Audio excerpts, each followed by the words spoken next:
Olá, tudo bem? Vamos falar hoje sobre uma questão muito interessante que acontece muito nos consultórios.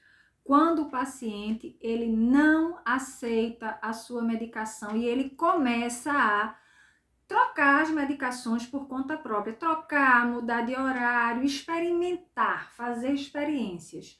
Então, assim, gente, existem esquizofrênicos, depressivos, enfim, pessoas portadoras de algum transtorno mental que não aceitam o que tem, minimizam a doença. O que é minimizar a doença? Não, por exemplo, um paciente com transtorno obsessivo compulsivo, aí ele tem um costume de abrir e fechar a porta do guarda-roupa 7 vezes. Ah, não, isso é uma mania, é uma superstição normal.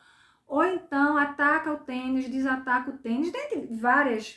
Ah, não, isso foi impressão minha, eu pensei e fiz 7 vezes para ver se tá certo mesmo. Enfim, essas pessoas, elas tentam minimizar, dizer que isso é normal. Não que a gente queira adoecer ou deixar o paciente se vitimizar. Ah, eu tenho tal problema, eu sou uma pessoa excluída. Não. Mas é importante que a gente tenha clareza e trate com seriedade os nossos sintomas. Isso é importantíssimo. Então, se você não tem clareza do que você tem, não leva a sério o seu tratamento, ou então fica, não, mas eu já estou melhor. Tem pacientes que quando se sentem melhor, eles por conta própria diminuem o remédio. E aí volta tudo para estaca zero. Ah, mas eu estava tão melhor, Silvia, vem para aqui por atendimento online e fica, ah, Silvia, mas eu estava tão melhor. De repente foi tudo abaixo. Aí a gente vai conversar e descobre que ele foi diminuindo a medicação. Ah, mas eu estava tão bem, em vez de tomar aquela medicação de manhã e de tarde, eu comecei a tomar só de tarde, porque eu estava bem. Ah, a medicação para dormir é uma confusão, né? Por quê? Porque eles não querem tomar a medicação num horário mais cedo. Eles querem tomar a medicação 9, 10, 11 horas da noite, porque eles querem estender a noite, assistir TV, fazer alguma coisa. E aí o tratamento sofre uma queda muito grande, vai por água abaixo mesmo, porque a pessoa que estava se sentindo super bem, ela começa a não se sentir mais. Aí vem, ah, mas eu não sei o que foi que aconteceu. Aconteceu que você mexeu na sua medicação. Ah, mas foi uma experiência, porque eu queria ver se tá bem, porque eu sou uma pessoa tranquila. Então, o que acontece?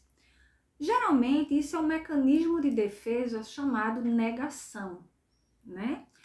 Esse mecanismo de defesa, negação, é aquele que a pessoa nega a doença. Como assim, Silvia, nega a doença? Ela simplesmente diz, eu não tenho isso. Ah, as pessoas estão dizendo que eu tenho, eu vou concordar para não dar confusão, mas eu sei que eu não tenho. Como aquele exemplo que eu dei logo no começo, um paciente com transtorno obsessivo compulsivo, ele dizia apenas que tinha impressões. Não, eu tive a impressão de que o computador estava desligado. Aí eu liguei novamente. Aí eu disse, não, mas eu preciso desligar o computador. Aí eu desliguei, foi uma impressão que eu tive. Aí ele fez isso compulsivamente por 7 vezes. Ele levantou e abaixou sua bermuda para ver se a bermuda estava limpa por 7 vezes, por 5 vezes, por 3 vezes. Ah, mas foi uma impressão. Isso se chama negar a doença. Existem várias pessoas que negam que tem. E aí o que acontece? O psicotrópico, a medicação psicotrópica, não é remédio de dor de cabeça. E como eu já disse no vídeo anterior, mesmo remédio para dor de cabeça, tem gente que é alérgico a algumas substâncias de um simples remédio de dor de cabeça. E aí a pessoa faz o quê? Não, mas eu estou me sentindo melhor, eu vou parar um pouco essa medicação. E aí os sintomas, eles voltam, né? Às vezes ele está bem, por isso ele quis parar a medicação, por conta própria. Ele não procurou seu psicólogo, ele não procurou seu psiquiatra, ele quis parar por conta própria. Aí o que acontece? Os sintomas voltam.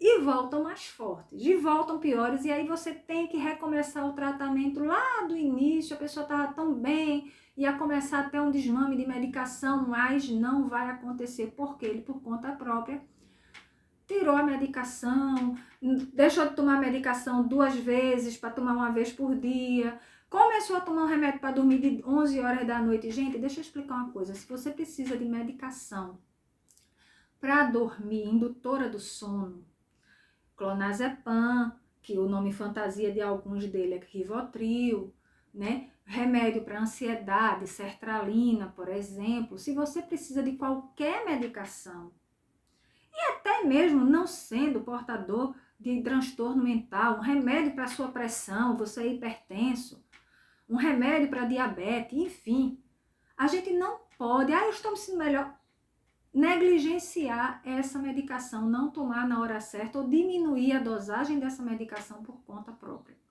Claro que os sintomas vão aumentar muito, vai ser um desgaste muito grande e você vai ter que voltar para o médico, você vai ter que recomeçar tudo novamente.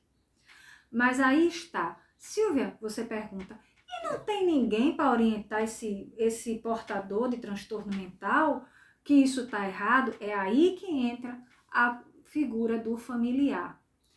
O familiar mais próximo dessa pessoa precisa estar atento aos horários da medicação. E sempre lembrar.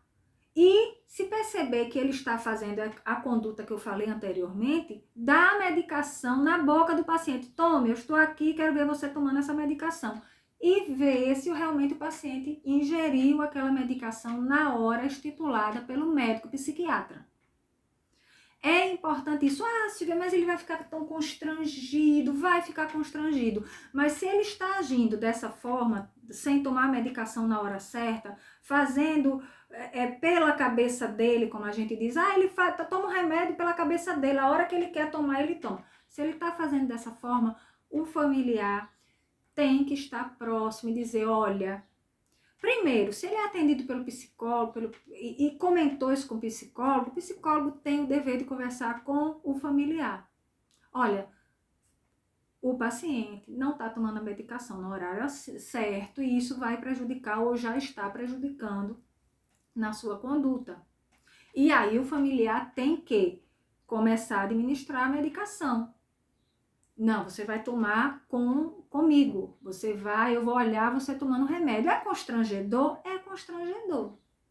Mas se é para ele ficar bem, estabilizado, é a conduta que vamos utilizar.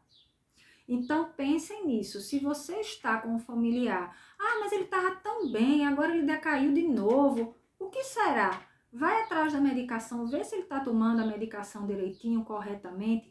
Se não tiver, comece a ministrar a medicação a ele. Comece naquela horinha, você familiar, dar a medicação para o paciente tomar.